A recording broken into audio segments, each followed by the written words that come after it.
Seorang perempuan warga Kecamatan Sematang Borong, Palembang ditangkap polisi karena menjual kosmetik dan obat tanpa izin edar melalui media sosial.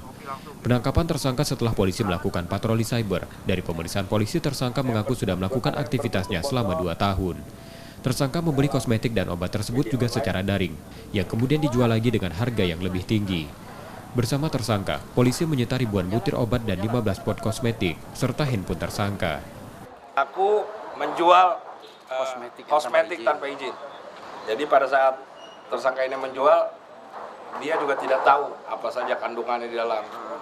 Ada merkurika atau ada apakah, ya kan, yang akhirnya dapat merugikan konsumen. Pengakuan dari tersangka sendiri, barang ini didapatnya dari mana? Dari online juga. Dari akun Shopee. Jadi dibelinya, dia tidak tahu itu kalau itu. Ya, dibeli kemudian dijual kembali melalui Shopee. Tersangka kini ditahan di tahanan Polda Sumsel dan terancam hukuman 15 tahun penjara, denda 1,5 miliar rupiah.